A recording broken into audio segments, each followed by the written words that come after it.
today I have with me Dr. Satendra Singh, who has been the professor of physiology at University College of Medical Science and GTB Hospital. Sir, your efforts in this field has led to a groundbreaking changes for not just for the people in the healthcare, people who are people with the disabilities who are in the healthcare, but also for people with disabilities in general also. So I would start with that. Where do you think that India today stands now when it comes to the ensuring the rights and opportunities for people with disabilities? Yeah, so thank you so much for having me, first of all. And in fact, India was one of the major nations who ratified the United Nations Convention on the Rights of Persons with Disabilities in 2007. And based on that, we changed our two of the laws also based on the disability rights, which was heralded by everybody. And that has shifted the entire approach how we visualize disability, from our societal perspective. The initial law was largely based on the charity model, but now this law is deeply rooted in disability rights. So that way, I think now we are holder of equal rights, which is also the ethos of the UNCRPD. And that way, the government of India has also taken several initiatives to take this forward, and also to include disability as a key component in the Sustainable Development Program. But having said that, still, there are certain lacunas. For example, when largely we are talking about the disability initiatives, we are not involving the people with disability in the policy making scenarios, or in most of them, we are not seeing disabled people at the key positions in the leadership.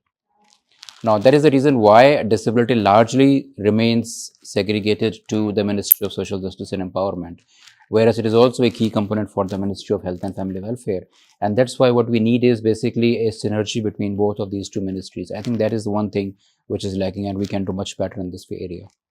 So your petition resulted in the enforcement of the inclusive directives for a lot of disabled doctors in India. Do you think that these directives are being implemented on ground?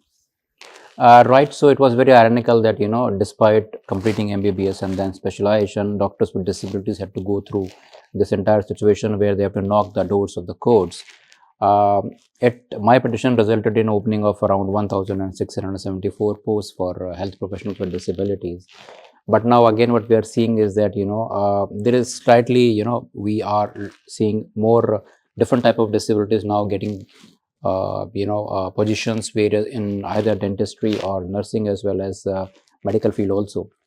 But having said that, still there are some barriers at the entry level. For example, if you look at NEET MBBS or BSc nursing, not all disabilities are still allowed. So it is still a long journey.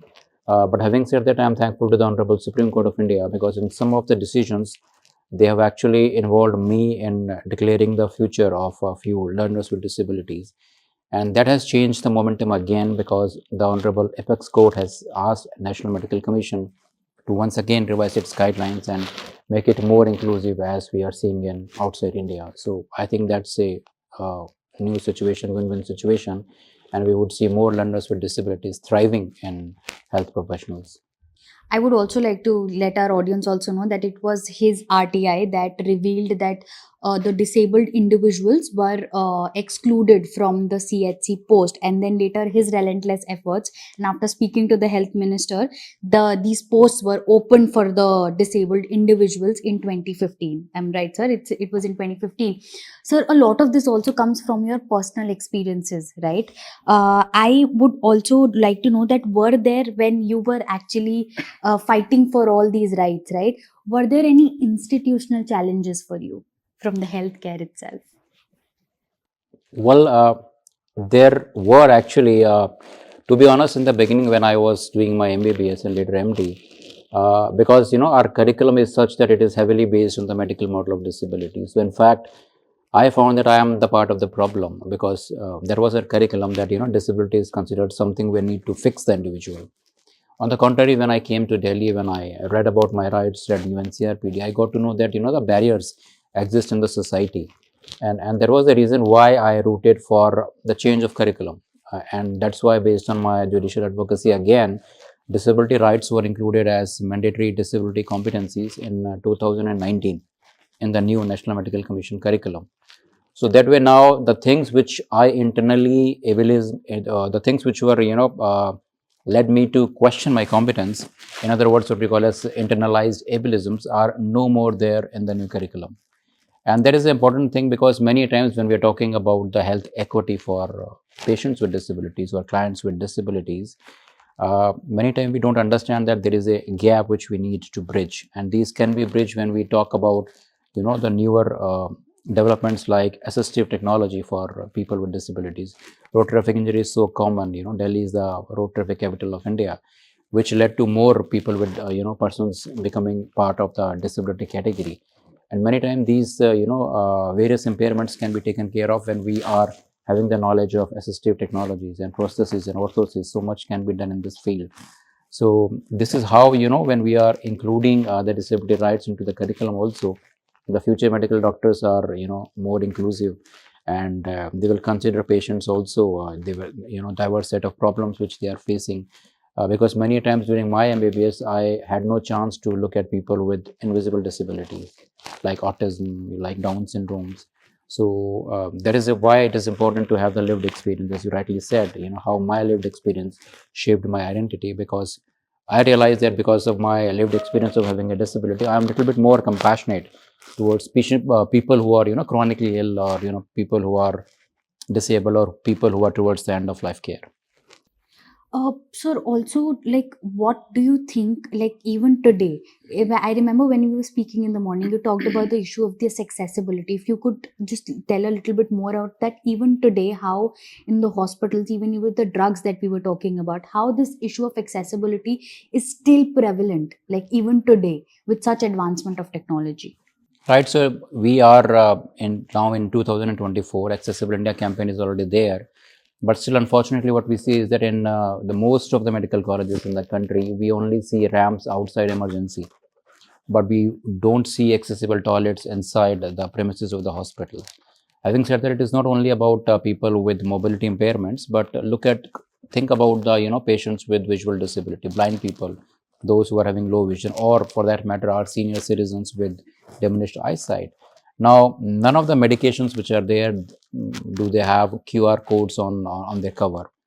Now, many blind people of current generation, they rely heavily on technology. They have the phone with them. They can just scan the QR code and get the information what is written over there.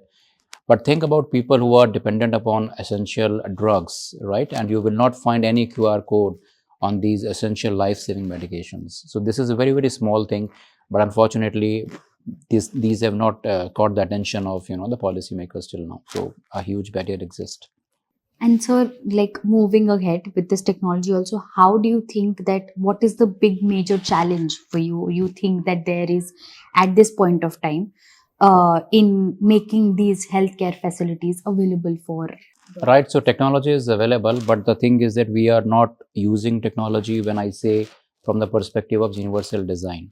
Because when we are using universal design, for example, our diagnostic equipments, many of the machines in the hospitals, they are not accessible to patients with disabilities or to obese people, patients who are there. Because what we can do is that when there are flexible or universally designed equipments, it caters to the need of everyone, elderly, pregnant women, obese individuals, or disabled peoples.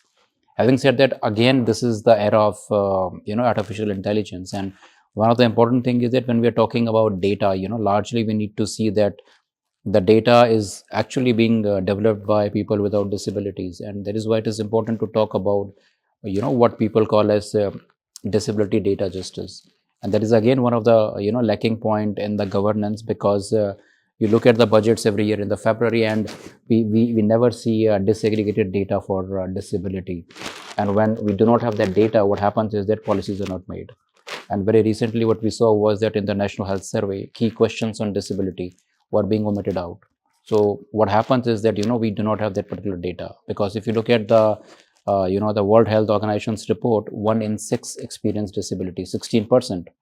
On the contrary, our 2011 census still says that we are 2.2% of the population, which is not correct. As per WHO, this has to be around 15 to 16. And the most recent survey done by using Washington set of questionnaires led that in Telangana, the people with disability, their prevalence was 12%, 6 times higher than what the census was saying.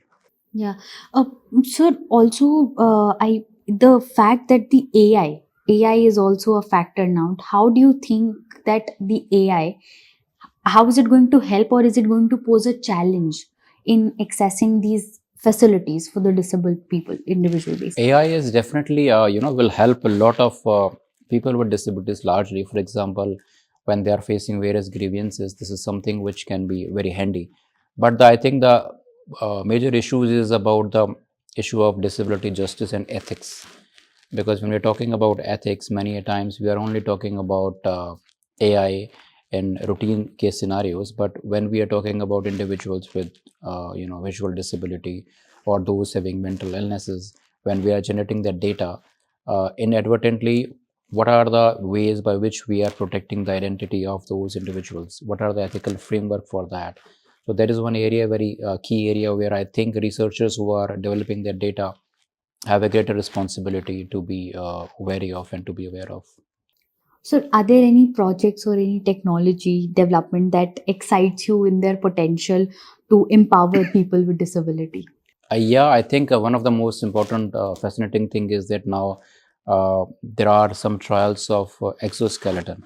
Exoskeleton are, it's sort of a skeleton which people with who are having spinal cord injuries, quadriplegic or paraplegic, they can wear that and they're able to walk with the help of that. I think the example in the Paris Olympics, one of the torchbearer was a person who was having spinal cord injury, and he was able to walk with the help of exoskeleton.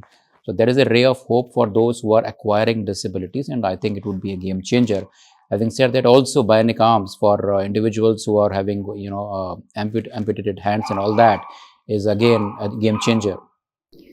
Okay. And so also in terms of the policy changes, what do you think that where, in, if any specific that you could focus on, where do we need to make these changes in the policy? Where do you think that we can do a little much better in terms of the policy making for? I think one of the key important thing, and I often say that, is that when you are making policies, it is very important to involve people with disabilities, because in the disability sector we often say nothing about us without us.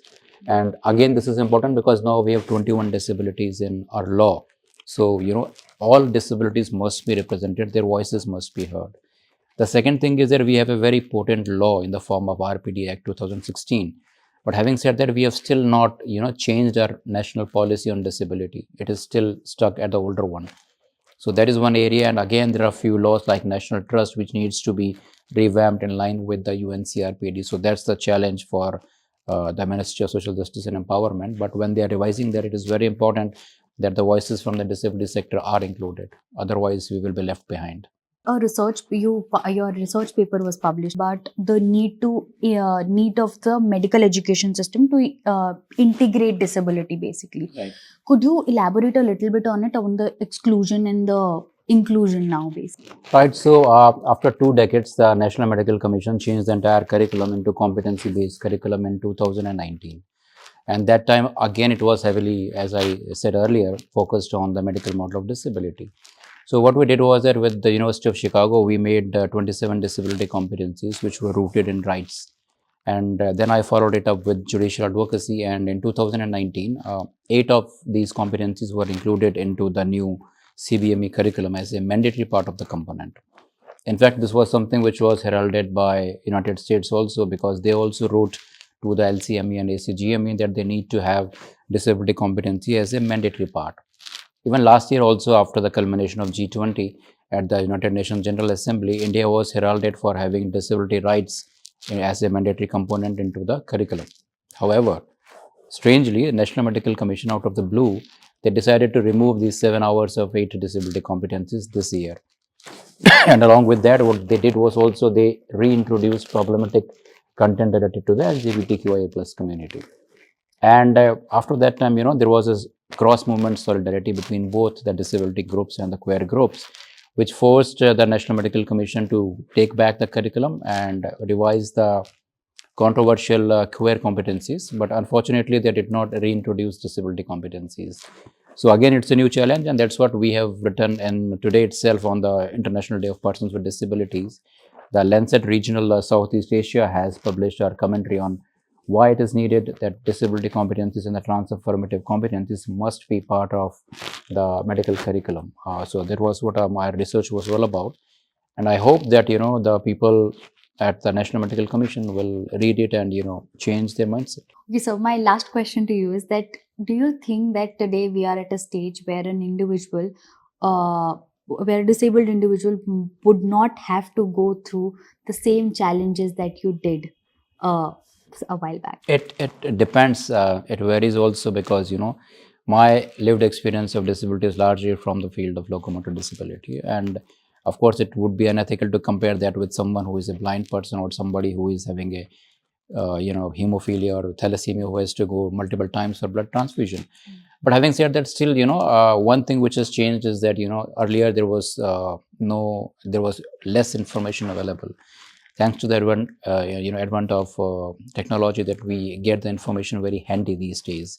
So I think, and the second thing which has happened is that now the youth is very active, be it at the social media or otherwise. They are raising the voices, and that gives me a lot of hope, that the future of the disability sector is bright.